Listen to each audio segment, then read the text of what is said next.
Most people aren't wasting money on peptides because they picked the wrong one. They're wasting money because they started in the wrong place. They stacked too much at one time and they tried to piece together a plan without ever figuring out what their body actually needed to begin with. If you've ever gone down the peptide rabbit hole, you know exactly what I mean. You start with one goal, just one, and within about 15 minutes, you're staring at BPC 157 and TB 500 and GHKCU and SS31 and MOTS-C and KPV and tesamorelin and sermorelin and NAD plus and about 10 other things that all sound incredible, right? Here's the problem though. Almost nobody tells you like where to start. So instead of buying 5 or 10 things at once, running them for a few weeks, and then sitting there wondering which one actually did anything, I want you to think about peptides as layers of support because peptides are not magic. I know sometimes they feel like they are, but they're not. They're signaling molecules. And in my opinion, you are going to get so much more out of them when you look at your foundations first. You get really clear on your biggest priorities and then you build from there. So, first, the foundations, right? Before I get excited about anybody's peptide stack, I want to know what's going on underneath. What does the nutrition look like? The strength training, the sleep, the stress, the hormones, the metabolic health, the recovery, all of those are incredibly important. Now, peptides can be an incredible layer for additional support, but they should not be expected to do all of the heavy lifting. So once we've got that situated, then I ask one of my favorite questions.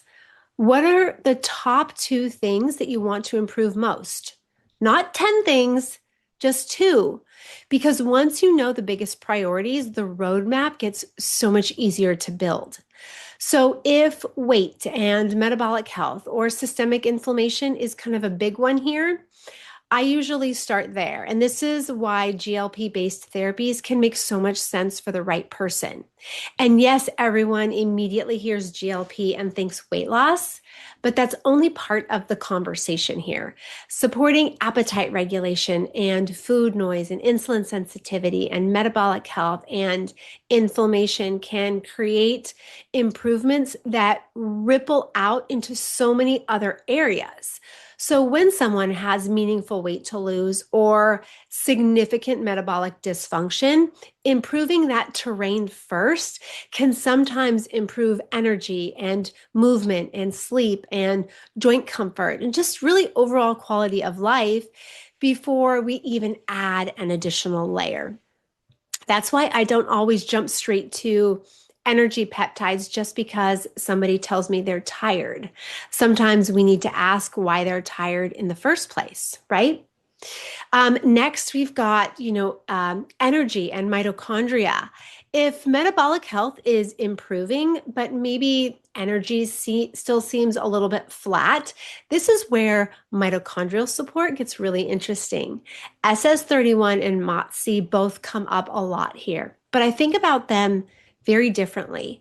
SS31 gets described as mitochondrial support, but I like to think of it more as helping support mitochondrial function and efficiency. MOTS-C is another fascinating mitochondrial peptide that's been studied for metabolic signaling as well as insulin sensitivity and exercise capacity. So a simple way to think about it is support the health of the mitochondrial first, then support their ability to adapt and produce energy. That sequencing makes so much more sense to me than throwing every mitochondrial peptide into a stack on day one. Okay. Then we look at sleep and recovery and body composition and muscle. This is where the growth hormones supporting peptides enter the conversation. Tesamorelin, sermorelin, ipamorelin, they all kind of get lumped together. But, I would not recommend, stacking them all together. More is not always better here. So the way that I like to break it down is if visceral fat and body composition are the bigger priority, then maybe we talk about tesamorelin. If sleep and recovery and overall growth hormone signaling are bigger priorities, then maybe sermorelin might be worth discussing. Ipamorelin works through a different receptor pathway, which is why you may see it paired with other growth hormone receptor hormone peptides in certain protocols. But again, the goal is not to collect a bunch of peptides here. The goal is to understand why each one is there to begin with and what it can potentially do to help support you. And then I look at repair, right? If somebody is training and moving more and losing weight and feeling better metabolically, but they still have that nagging injury or maybe a recovery issue that just won't quit, this is where peptides like BPC 157 and TB 500 usually come up. So I think of BPC 157 as more of a repair signaling peptide, and then TB 500 as supporting the process that's involved in tissue remodeling and cellular movement. They get paired together a lot, but they do work through different mechanisms. And I do want to mention something because oftentimes I will hear um, the question, do I have to inject a systemic peptide directly into, whatever's hurting? And from everything I know, that is not necessarily the case. If something is being used systemically, your injection site does not have to be your knee just because your knee is the thing that hurts. Okay. Now, some people swear by it, and if that's you, that's fine, but it's not something that you have to do. But what about if inflammation is still a major issue? This is where KPV gets really interesting.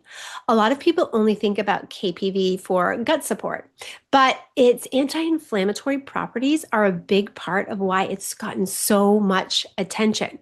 When someone is dealing with inflammatory gut symptoms, maybe skin reactivity or histamine type issues, or maybe even just an overactive inflammatory response to just about anything, KPV may be another layer worth discussing. But again, I would want to know what we're actually trying to support here. Then we can get into the skin and the hair and the tissue remodeling. GHKCU is one of my favorites here. People call it the skin peptide or the beauty peptide. And honestly, that description, you guys, is just, it's way too small for what it actually is. GHKCU has been studied for collagen signaling, for tissue remodeling, for wound healing, for skin and texture quality, and even hair related issues.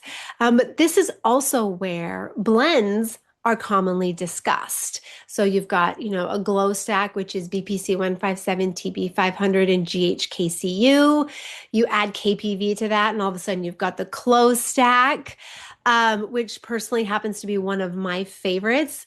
But for someone whose goal includes skin and hair and repair and inflammation and recovery, that combination makes so much more sense conceptually than randomly buying 4 unrelated peptides, because social media told you that, they were popular. And then there are so many more specialty peptides. Once the foundations are solid and the bigger priorities are actually being addressed, there are additional categories that people like to explore. There truly is just about a peptide for everything.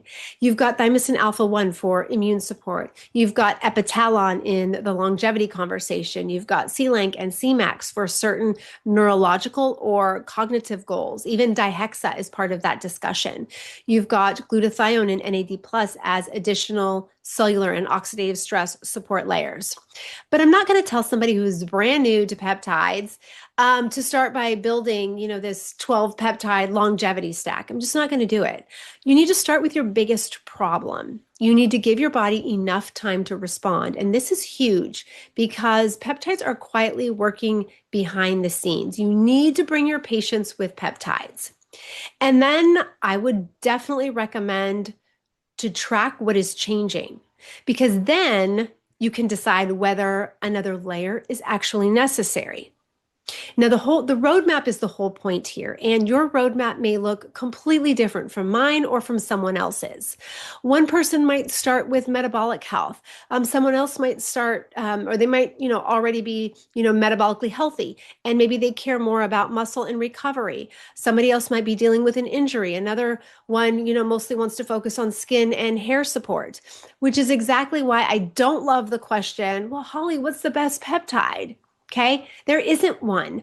The better question to ask is, what am I trying to support first? And what does my body need in place before I add the next layer?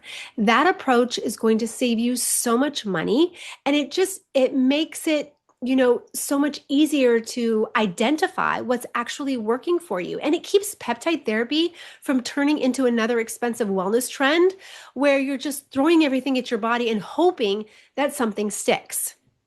So build the foundation and then choose the priority and then add one intentional layer at a time. That is my approach. And whenever you are using prescription peptide therapy, you need to do it with medical oversight and you need to know your sourcing. That part, you guys, is not optional, right? Peptides can be really, really exciting, but the strategy behind them matters so much more than the peptide itself.